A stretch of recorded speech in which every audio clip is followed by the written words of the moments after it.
Elь-Saєd holds narrow lead in Michigan Senate primary, but race too close to call. Progressive ex-public health official in tight battle against Geylі Stevens in state's Democratic primary. Today, we are with The Guardian.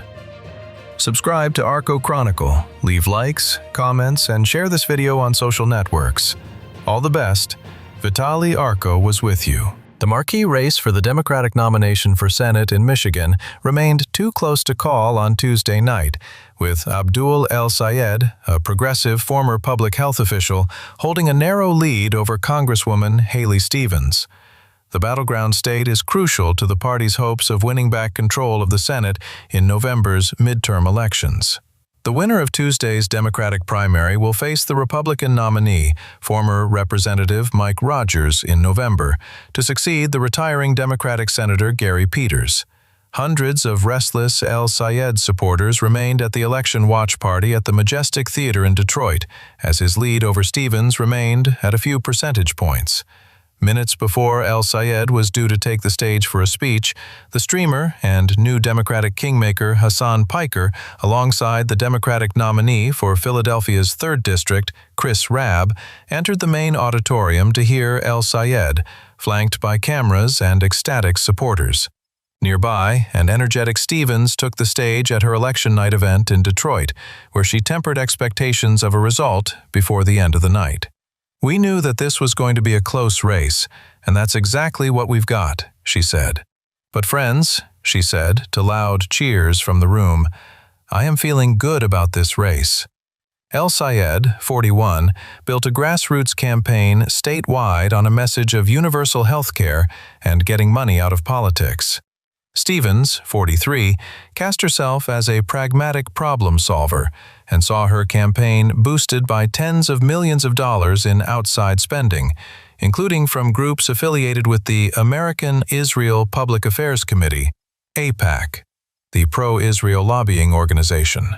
Roджерс, a former Michigan congressman who was also the Republican nominee for Senate in 2024 when he lost to Alyssa Slotkin, ran unopposed in the Republican primary.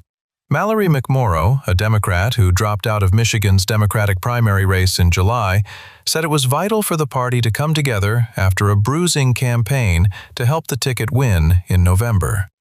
"I voted for great Democrats up and down the ballot, and I made a commitment that whoever wins the Senate race tonight, I will be endorsing as soon as that race is called," she told CNN.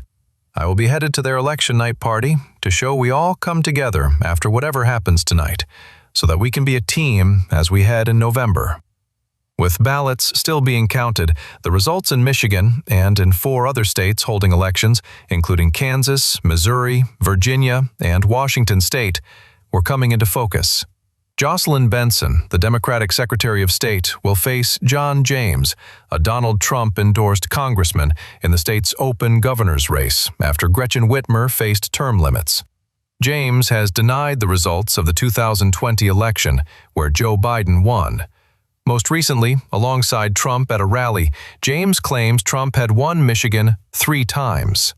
In Michigan's 7th congressional district, progressive organizer William Lawrence beat out 2 more moderate candidates, former U.S. Ambassador to Ukraine Bridget Brink and Matt Mozdam, a former U.S. Navy SEAL.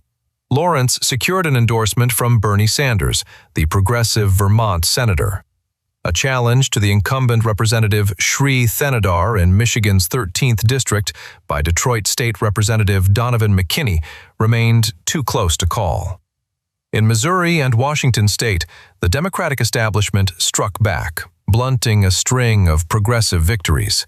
In Missouri's 1st congressional district, the Democratic Congressman Wesley Bell defeated the progressive former Representative Cori Bush in a rematch for the St. Louis-based seat. Bush had sought to make the contest a referendum on pro-Israel spending and the war in Gaza.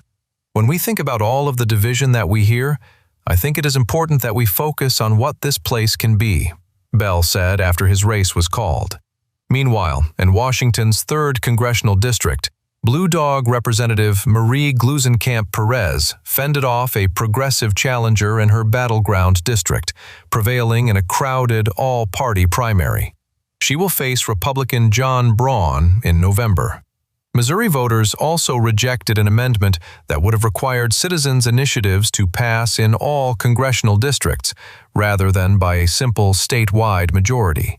In Kansas, State Senator Cindy Holscher won the Democratic nomination in the gubernatorial race, beating two other politicians to advance to the general election.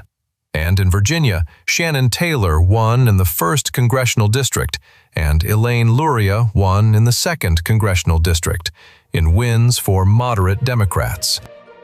Subscribe to Arco Chronicle, leave likes, comments, and share this video on social networks. All the best. Vitaly Arco was with you.